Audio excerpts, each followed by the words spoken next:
నమస్కారం, నేను మీ నిజం చంద్రబోస్. వెల్కమ్ టు నిజం మీడియా. మన నిజం మీడియాలో ప్రసారం అయ్యేటువంటి నిజం నిర్ధారణ కార్యక్రమానికి స్వాగతం. ఈరోజు నిజ నిర్ధారణలో భాగంగా చింతకాయల అయ్యన్న పాత్రుడు గారు, ఈయన ఆంధ్రప్రదేశ్ రాష్ట్రానికి స్పీకర్ గారు, సభాపతి గారు, సభాధ్యక్షులు వారు. అయితే ఆయన కుమారుడు గారు చింతకాయల విజయ్. ఈయన పేరులో విజయ్ ఉంది కానీ జీవితంలో విజయం లేదు. అయితే ఆయన కొన్ని వ్యాఖ్యలు చేశాడు. ఆ వ్యాఖ్యలు ఏంటనే మీకు వినిపిస్తాను, వినిపించి విశ్లేషణ చేస్తాను. తర్వాత ప్రేక్షకులు వీడియోను మొత్తం చూడండి. ముందు చూసిన తర్వాత కామెంట్ రూపంలో మీ యొక్క అభిప్రాయం తెలియజేయండి. ఓకే, ఒకసారి ఆయన ఏం మాట్లాడుతున్నాడో వినండి. నీకు లేదు పండగ అయిపోయిన వెంటనే కొంతమంది చూస్తున్నాను వైఎస్ఆర్సీపీ వాళ్ళతో మాట్లాడేస్తారు సిగ్గు లేకుండా. పండగ అయిపోయింది, సంక్రాంతి పండగ అయిపోయింది. పండగ అయిపోయిన వెంటనే వైఎస్ఆర్సీపీ వాళ్ళతో మాట్లాడేస్తున్నారు కొంతమంది సిగ్గు లేకుండా అంటున్నాడు అన్న. ఓకే, సిగ్గున్న నాయకుడు అన్న, సిగ్గు లేని వాళ్ళు మాట్లాడుతున్నారు అంటున్నారు. ఇంకన్నా ఎంతముందు అంటే ఉండేది పక్క పార్టీ వాడు పెళ్లికి వెళ్ళడం, పక్క పార్టీ వాడితో మాట్లాడడం ఇవన్నీ ఉండేవి. కానీ ఇప్పుడు కానీ సిగ్గు లజ్జ ఏమైనా ఉంటే మానవత్వంతో పుట్టుంటే మాట్లాడు. ఇంతకు ముందు ఉండేవి, పక్క పార్టీ వాడితో మాట్లాడడం, పక్క వాళ్ళ పెళ్ళిళ్ళకి వెళ్ళడం, అన్ని కార్యక్రమాల్లో పాల్గొనడం ఉండేవి. కానీ ఇప్పుడు లేవు. ఎందుకుంటాయి? మీలాంటి వాళ్ళు మా తలరాతల బాగోక మాకు నాయకులైతే ఎందుకుంటాయి? మానవత్వంతో ఎవడైనా పుట్టుంటే అంట. ఆ పుట్టుంటే ఏం చేయాలన్నా మీరు చెప్తున్నాను. అమ్మాయి ఇంకా దీనికంటే ఏం చేయాలి? మనల్ని రోడ్డు మీదకి లాగాడు, కేసులు పెట్టాడు. ఏం భాష అన్నది? నాకు చెప్పడానికే మీరు వాడేటువంటి భాష. అమ్మని ఇంకొక పదంతో పెట్టి అంటున్నాడు. ఏం భాష అది? మీరు మీ నాన్నగారిని ఒకసారి గుర్తు చేసుకోండి. అంటే నాన్నచాటు బిడ్డ, మీరు నాన్నచాటు బిడ్డ. మీ నాన్నగారిని తీసేస్తే మీరేందో ఎవరికి తెలియదు. మీ నాన్నగారు ఈ ఆంధ్రప్రదేశ్ రాష్ట్రానికి సభాపతిగా ఉన్నారు. అది గుర్తు పెట్టుకొని మీరు మాట్లాడండి అన్నా. లేచాడు, ఇంట్లో వాళ్ళందరినీ రోడ్డు మీద గీడ్చాడు. ఓకే, నేనైతే ఒంగో పెట్టి తన్నేస్తాను చెప్తున్నాను ఒక్కొక్కరికి. ఇక్కడ రోడ్డు మీద కీడ్చాడు, కేసులు పెట్టాడు, జైలు పాలు చేశాడు, ఎఫ్ఐఆర్లు కట్టాడు. ఎవరు? జగన్మోహన్ రెడ్డి గారు. చేతనైతే ఆయన ఏదైనా చేయండి, చేతనైతే ఆయన్ని దమ్ముగా ఎదుర్కోండి. చేతనైతే మీ నాయకుడు చంద్రబాబు నాయుడు గారిని ఆయన జైల్లో పెట్టించాడు, మీరు కూడా పెట్టించండి. అరే మీరు కూడా పెట్టించండి అబ్బా. ఊచలు లెక్కట్టిచ్చాడుగా. ఏ ముఖ్యమంత్రి చేయలేనటువంటి పనిని జగన్మోహన్ రెడ్డి గారు చేశాడు కదా. మీకు అంత దమ్ముంటే, అంత ధైర్యం ఉంటే డైరెక్ట్ ఢీ కొట్టండి అబ్బా జగన్మోహన్ రెడ్డిని, పడేయండి జైల్లో. ఎందుకు సామాన్య ప్రజలకి కక్షలు కార్పణ్యాలు నూరిపోస్తున్నారు? ఎందుకు? ఒంగోబెట్టి తంతానన్నారు కదా. ఎవరిని తంతారు? తన్నగలరా జగన్ గారిని? అంటే సామాన్య ప్రజల మీద, రెక్కాడితే గాని డొక్కాడనటువంటి ప్రజల మీద, సామాన్యమైనటువంటి కార్యకర్తల మీద ఏంటి మీ జూలము? రాజరికమా ఇది? రాజులా మీరు? ఎవడి మీద ఎవడి ప్రతాపాలు చూపిస్తున్నారు? రాజ్యాంగం అమల్లో ఉందా లేదా? గణతంత్ర దేశము, 77 ఏళ్ల గణతంత్రము జరుపుకున్నాం, అందరం జెండాలు ఎగరేసాం. మన రాజ్యాంగం ఉంది, ఆ రాజ్యాంగం అమల్లో ఉంది. రాజ్యాంగం అమల్లో ఉన్నటువంటి సందర్భంలో వైఎస్ఆర్ కాంగ్రెస్ పార్టీకి సంబంధించినటువంటి నాయకులతో కానీ కార్యకర్తలతో కానీ ఎవరైనా సంబంధాలు పెట్టుకుంటే మాట్లాడితే ఒంగోబెట్టి తంతానంటున్నాడు. ఏం భాష అన్నది? నాకు చెప్పడానికే చండాలంగా ఉంది. ఒకటే చెప్తుంది ఏంటంటే, నిజంగా మొగతనంతో రాజకీయం చేయాలబ్బా. ఉంటే ఉండాలి, పోతే పోవాలి. ఇవన్నీ ఉంటాయి, పోతాయి. నాకు సీట్ ఇవ్వలేదు అలాగని చెప్పి పార్టీ మారిపోతానా? అదే ఏంటి బాధ మీకు? మగతనంతో రాజకీయం చేయాలన్నాడు. ఈ మాటను గుర్తుపెట్టుకోండి. ఈయనకు సీట్ ఇవ్వలేదంట. అదే ఏంటి మీ బాధ? అదే ఏంటన్నా మీ బాధ? ఎందుకంటే పుట్టుకతో నా పార్టీ ఇది. Okay, very good. అలా నాన్న చెప్పినట్టే నేను చెప్తాను, చచ్చి వరకు ఇదే నా పార్టీ అని. ఉండండి, తప్పులేదు. అందుకే నేను ఒకటే చెప్తున్నాను, నాకు తెలుస్తున్నాయి ఎవడెవడు మాట్లాడుతున్నాడు, ఎవడెవడు మాట్లాడలేదు, ఎవడెవడు లాలు వచ్చి పడుతున్నాడు, ఎవడెవడు ఏం చేస్తున్నాడు. ఓకే, నేను ఒకటే చెప్తున్నాను, ఆ ఊరు పోయినా పర్లేదు, ఆ పంచాయతీ పోయినా పర్లేదు, వెన్ను పొడిసేవాడు మాత్రం పేగులు తీసి రోడ్డు మీద పడేస్తాం. ఎవడు పేగులు తీసి రోడ్డు మీద పడేస్తారు సార్? ఎవడు పేగులు తీసి రోడ్డు మీద పడేస్తారు? పోలీసు వాళ్ళు ఏం చేస్తున్నారు? కోర్టులు ఏం చేస్తున్నాయి? మానవ హక్కుల కమిషన్లు ఏం చేస్తున్నాయి? పేగులు తీసి రోడ్డు మీద పడేస్తామని డైరెక్ట్గా చెప్తుంటే, డైరెక్ట్గా పబ్లిక్ మీటింగుల్లో చెప్తుంటే అవి కనపడవా? వాళ్ళ మీద చర్యలు ఉండవా? చిన్నోళ్ళ మీద, పేదోళ్ళ మీద, బుడ్డోళ్ళ మీద మీ ప్రతాపాలు చూపించడం కాదు, మీ ప్రతాపాలని, ఉన్న చట్టాలని వాళ్ళ మీద ప్రయోగించండి చేతనైతే.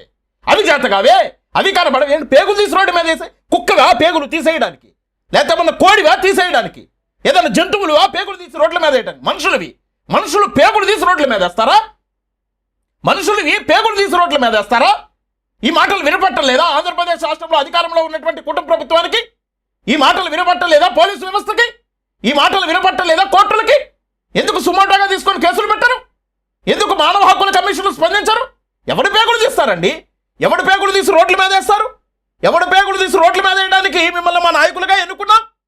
సమాధానం చెప్పండి. నాకు అది రక్త సంబంధమైనా పర్లేదు, ఏదైనా పర్లేదు. ఓకే, వెన్నుపోటు పొడిస్తే జీవితంలో క్షమించేదే లేదు. మళ్ళీ నువ్వు వెన్నుపోటు అనుకు. నువ్వు వెన్నుపోటు అంటే ఆంధ్రప్రదేశ్ రాష్ట్రంలో ఉన్న ప్రజలకు ఇంకోటి ఏదో గుర్తొస్తుంది. చెప్తున్నాను, రాజకీయం పోతే పోతుంది, ఒకసారి ఓడిపోతే పోతాం. మళ్ళీ చెప్తున్నాను, నేను 6 ఏళ్ళ నుంచి చెప్తున్నాను, ఎవరు ఎప్పుడు గెలిచావు కాబట్టి ఇప్పుడు చెప్తున్నాను, మళ్ళీ చెప్తున్నాను. అంటే 6 ఏళ్ళ నుంచి నూరిపోస్తున్నాడు ఇది ప్రజల్లో. 6 ఏళ్ల నుంచి నూరిపోస్తున్నాడు ఇది. వైఎస్ఆర్ కాంగ్రెస్ పార్టీ అధికారంలో ఉన్నప్పటి నుంచి ప్రజలకు ఇది నూరిపోస్తున్నాడంటే ఆయనే చెప్తున్నాడు డైరెక్ట్ గా. పంచాయతీ ఎలక్షన్స్ వచ్చేస్తున్నాయి, బాగోదేమో మాట్లాడద్దాం. నాకు అర్థం కావట్లేదు, ఏంటో రాజకీయ అసలు చీర కట్టుకుని ఇంట్లో కూర్చోకుండా వచ్చి సరే ఒకటే చెప్తున్నా, క్షమించేదే లేదు. మళ్ళీ చెప్తున్నాను, రాజకీయం పోతే పోతుంది, ఒకసారి ఓడిపోతే పోతాం. ఓకే ఓకే, మళ్ళీ చెప్తున్నాను, నేను 6 ఏళ్ళ నుంచి చెప్తున్నాను, ఎవరు నమ్మట్లేదు. ఓకే ఓకే, ఇప్పుడు చెప్తున్నాను, మళ్ళీ చెప్తున్నాను. ఓకే ఓకే, పంచాయతీ ఎలక్షన్స్ వచ్చేస్తున్నాయి, బాగోదేమో మాట్లాడద్దాం. ఓకే ఓకే, నాకు అర్థం కావట్లేదు, ఏంటో రాజకీయం అసలు చీర కట్టుకుని ఇంట్లో కూర్చోకుండా వచ్చి ఏంటా రాజకీయం చీర కట్టుకొని ఇంట్లో కూర్చోకుండా అంటే స్త్రీలకి మనోడు ఇచ్చేటువంటి గౌరవం చూడండి, మనోడు మైండ్ ఉన్నటువంటి మెచ్యూరిటీ లెవెల్స్ చూడండి. మనోడికి రాజ్యాంగం అనేది ఒకటి ఉంటుందని దాన్ని ఏనాడన్నా చదివేయడో లేదో నాకైతే తెలియదు. ఈ భారతదేశ చరిత్ర అనేది ఒకటి ఉంటుందని ఆ చరిత్రని ఏనాడన్నా చదివేయడో లేదో నాకైతే తెలియదు. అన్నా లేదో సారు మళ్ళీ మీకు రెస్పెక్ట్లు ఇవ్వాలండి. మీకేం తెలియపోయినా మీ తండ్రులను చూసి మళ్ళీ మీకు మేము రెస్పెక్ట్లు ఇవ్వాలి. ఎందుకంటే మీ తండ్రులు గొప్పోళ్ళు కదా, తండ్రులను చూసి మీసాలు దువ్వేటువంటి వ్యక్తులు కదా, మీకు మేము రెస్పెక్ట్లు ఇవ్వాలి. ఓకే అన్నా, ఈ భారతదేశాన్ని అత్యధిక సంవత్సరాలు పరిపాలించినటువంటి ప్రధాని ఎవరన్నా? నెహ్రూ గారు. నెహ్రూ గారి తర్వాత ఎవరన్నా? ఇందిరాగాంధీ గారు. ఇందిరాగాంధీ గారి మహిళే కదన్నా. చీర కట్టుకొని వంటింట్లో కూర్చొని వంట చేసిందా? చీర కట్టుకొని వంటింట్లో కూర్చొని వంట చేసిందా? చీర కట్టుకొని నువ్వు అన్నట్టే ఒక మూలను కూర్చోలేదే. ఈ దేశాన్ని గడగడలాడించింది. ఐరన్ లేడీ అని పేరు ఆవిడకి, ఐరన్ లేడీ. ఇప్పటి వరకు నెహ్రూ గారు కాకుండా ఇంకొక ప్రధాని ఆవిడ పరిపాలించడాన్ని రోజులు పరిపాలించలా, దాన్ని క్రాస్ చేయలే ఎవరు కూడా. ఇప్పటికి కూడా మోడీ గారు కూడా క్రాస్ చేయలే దాన్ని. మరి నువ్వు ఆడోళ్ళని చీర కట్టుకొని ఇంట్లో కూర్చోండి అని అంత చిన్న చూపేంటి? మహిళల పట్ల అంత చిన్న చూపేంటి? తెలుసుకోకపోతే తెలుసుకోండి, తెలియకపోతే తెలుసుకోండి, అంతెందుకబ్బా. నీకు చరిత్ర తెలియదు, చరిత్రలు మీరు చదవరు, మీ తండ్రులు మీకు చెప్పరు, మీరు చదవరు, రాజ్యాంగాల గురించి తెలుసుకోరు, దాన్ని పక్కన పెడదాం. ఇప్పుడు భారతదేశానికి ప్రథమ పౌరులారు ఎవరు? రాష్ట్రపతి. రాష్ట్రపతి ఎవరు? ద్రౌపది ముర్ము గారు. ఆవిడెవరు? ఒక స్త్రీయే కదా, అది కూడా ఒక దళిత జాతికి సంబంధించినటువంటి స్త్రీ. అంటే స్త్రీలు రాజకీయం చేస్తున్నారబ్బాయి, తెలుసుకో. నువ్వు స్త్రీలను రాజకీయం చేయొద్దంటావేంటి? అంతెందుకబ్బా. నీకు దేశ చరిత్రలు, ప్రధానుల చరిత్రలు, రాష్ట్రపతుల చరిత్రలు ఆ స్థాయి కాదనుకుంటున్నా నేను. నీకు నాలెడ్జ్ కొంచెం తక్కువ అనుకోండి. మన రాష్ట్రానికి రబ్బా అన్నా, మన రాష్ట్రానికి రాయే. మన రాష్ట్రంలో హోంశాఖ మంత్రి ఎవరే? అనిత గారు కదా. అనిత గారు ఒక స్త్రీయే కదా. మరి స్త్రీ హోంశాఖ మంత్రి ఏంటి? ఆవిడ నిజంగా చర్యలు తీసుకోవాలనుకుంటే నీ మీద కూడా ఈరోజు చర్యలు తీసుకొని నువ్వు అంటున్నావు బొక్క నా బొక్కలో నేను పడేయచ్చు. అంటే ఒక లేడీకి అంత పౌరు, ఒక లేడీకి అంత పౌరు ఈ దేశంలో మన రాజ్యాంగం కల్పించింది. మన రాజ్యాంగాన్ని రాసినటువంటి డాక్టర్ బిఆర్ అంబేద్కర్ గారు కల్పించారు. తెలుసుకోండి అబ్బా. తెలుసుకోకుండా ఎలా తండ్రులు సంపాదించినటువంటి ఆస్తులను ఎంజాయ్ చేస్తూ, వాళ్ళ పదవులను ఎంజాయ్ చేస్తూ, వాళ్ళ అధికారాలను ఎంజాయ్ చేస్తూ కనీసం చరిత్రలు, రాజ్యాంగాలు కూడా తెలుసుకోకపోతే ఆ రోజు ఓడిపోవడం సహజం కదా. ఓకే, నువ్వు ఎప్పుడు గెలిచావు? ఓడిపోవడం సహజం కదా. ఎప్పుడు గెలిచావు అన్న? నువ్వు నాయకుడు ఒకసారి ఓడిపోతాడు, ఒకసారి గెలుస్తాడు. కానీ ఆత్మాభిమానం తాకట్టు పెట్టుకున్నప్పుడు నీ ఇంట్రోస్పెక్షన్ అంటారు ఇంగ్లీష్ లో. అంటే నిన్ను ఒకసారి రూమ్ అది లాక్ వేసేసుకొని బెడ్ మీద కూర్చొని కళ్ళు మూసుకొని నేను ఏం చేస్తున్నాను రా, దరిద్రం పని చేస్తున్నానా, మంచి పని చేస్తున్నానా, నువ్వు ఆత్మ విమర్శ చేసుకోవాలి పెద్దలు. కాబట్టి నేను ఒకటే చెప్పాను, మొన్న కూడా మన పార్టీ మీద గౌరవంతో చాలా మంది వచ్చారు. నేను ఆ రోజు కూడా మైక్ తో ఏం చెప్పానండి, మన పార్టీ పార్టీని ఒక విమర్శ లేదు ఎప్పుడు వాళ్ళు. Okay okay. ఎప్పుడు అయ్యన్న పాత్ర వెన్నుపోటు పడాలని చూడలేదు వాళ్ళు. Okay okay. అందుకే నేను తీసుకుంటున్నాను. వెన్నుపోటు అని సార్లు వెన్నుపోటు పొడిచినోడైతే ఆడి 1000 ఓట్లున్నాయి 10,000 ఓట్లున్నాయి బయటకి ఇసిరాయి. ఎందుకంటే అది కరెక్ట్ కాదు. అంటే కొంతమంది నన్ను అంటారు మనం మరీ రాజకీయాన్ని ఎమోషన్ గా తీసేసుకుంటున్నాం. ఇప్పుడే చెప్పాను నారా లోకేష్ గారి గురించి, ఆయన ఎమోషన్ గా తీసుకుంటున్నాడు. నారా లోకేష్ గారు కూడా ఎమోషన్ గా తీసుకుంటున్నాడంట, ఆయన ఫాలో అవుతూ ఈయన తీసుకుంటున్నాడంట. మరి నారా లోకేష్ గారు ఇప్పుడు వైరల్ అవుతుంది, నీ మాటలు పెట్టి కింద ఆయన వీడియో పెడుతున్నారు. ఇప్పుడు రీసెంట్గా బొత్స సత్యనారాయణ గారితో కలిసి నవ్వుకుంటా మాట్లాడుతూ షేక్ హ్యాండ్ ఇచ్చాడు. ఆయన వైసీపీయే కదా, వైసీపీలో ప్రధానమైనటువంటి నాయకులు ఒకరు కదా బొత్స సత్యనారాయణ గారు. మరి ఎలా కలిశారు, ఎలా నవ్వుకుంటూ మాట్లాడుతున్నారు? ఆయన వెనక ఇంకా మీ పార్టీకి సంబంధించినటువంటి ఎమ్మెల్యేలు కూడా ఉన్నారు, మరి వాళ్ళు కూడా మాట్లాడుతున్నారు కదా. మరి అంటే ఇది నాయకులకి సంబంధం లేదా? నాయకులకు సంబంధం లేదా? భర్తను నేను అనేటువంటి సినిమాలో రాజకీయ నాయకులందరూ కూర్చొని ఒక దాట మాట్లాడుకుంటారు, అన్ని పార్టీలకు సంబంధించిన వాళ్ళు. మనం వేరు, మనం నాయకులు, వాళ్ళు వేరు. వాళ్ళు ఎవరు? ప్రజలు. వాళ్ళ ప్రజలు, వాళ్ళ జనాలు పిచ్చోళ్ళు, వాళ్ళని మనతో పోల్చొద్దు. మనది వేరే, మన బ్రీడ్ వేరే, మనం వేరే, మన నాయకులమి. మనం ఏమైనా చేయొచ్చు, మనం సీక్రెట్గా కలుసుకోవచ్చు, సీక్రెట్గా మాట్లాడుకోవచ్చు, సీక్రెట్గా వ్యాపారాలు చేసుకోవచ్చు, సీక్రెట్గా లావాదేవీలు పెట్టుకోవచ్చు, ఏమైనా చేసుకోవచ్చు. మనం భర్త ఒక పార్టీలో ఉండొచ్చు, భార్య ఒక పార్టీలో ఉండొచ్చు, కొడుకు ఒక పార్టీలో ఉండొచ్చు, తండ్రి ఒక పార్టీలో ఉండొచ్చు, మామ ఒక పార్టీలో ఉండొచ్చు, అల్లుడు ఒక పార్టీలో. మనం వేరే, మనం నాయకులు, మనం రాజకీయ నాయకులు, మనం ఏమైనా. కానీ ప్రజలు మాత్రం గీతలు గీసుకొని కొట్టుకోవాలి. గీతలు గీసుకొని కొట్టుకొని కక్షలు కార్పణ్యాలు పెంచుకొని ఒకటి మీద ఒకటి దాడులు చేసుకుంటూ ఒకరినొకడు చంపుకుంటూ ఒకరినొకడు జైలు పాలవుతూ ఇదా చేసుకోవాల్సింది. ఇదా నాయకులు నేర్పించేటువంటి సిస్టము. మీరా మా నాయకులు. ఇప్పటికే ఆంధ్రప్రదేశ్ రాష్ట్రంలో పార్టీల కక్షలతోటి, కక్ష సాధింపు చర్యలతోటి ఒకరినొకరు చంపుకుంటున్నారు. అది ఏ పార్టీ అయినా పార్టీ సభ్యత్వాలు అంటగట్టి, సభ్యత్వాలు ఇచ్చి, రాజకీయ కక్షలు కార్పణ్యాలు పేదల జీవితాల్లోకి చొప్పించి, కూటికి లేనటువంటి పేదలు కూడా ఈ రోజు రాజకీయ కక్షలో పెట్టుకొని మీలాంటి వాళ్ళ మాటలను చంపుకుంటున్నారు. మళ్ళా ఇంకెందుకు రెచ్చగొడుతున్నారు?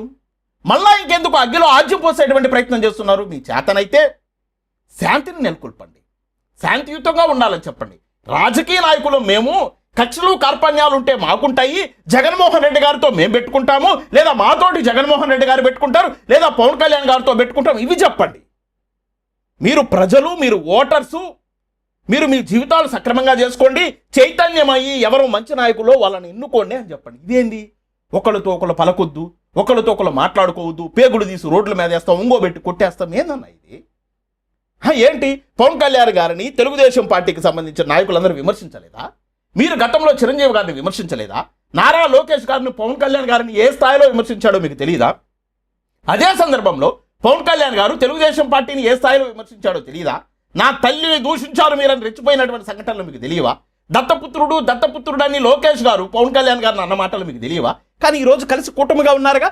అంటే రాజకీయాల్లో శాశ్వత శత్రువులు, శాశ్వత మిత్రులు ఉండరని మీరే చెప్తున్నారు కదా.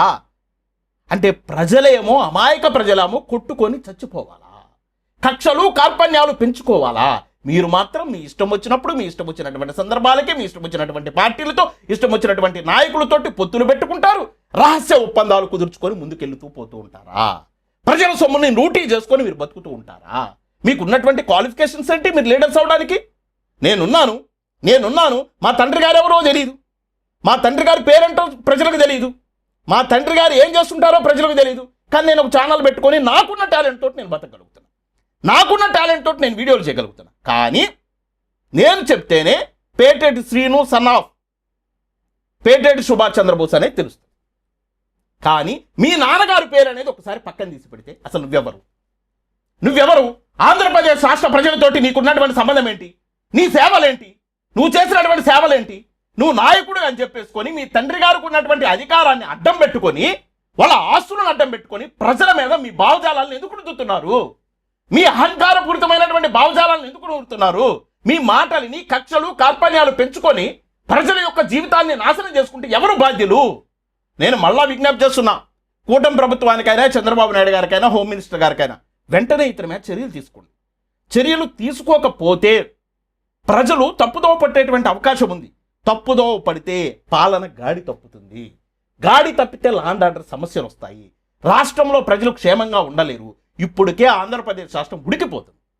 ఇలాంటి సందర్భంలో ఇలాంటి వ్యాఖ్యలు చేయడం 100% తప్పు.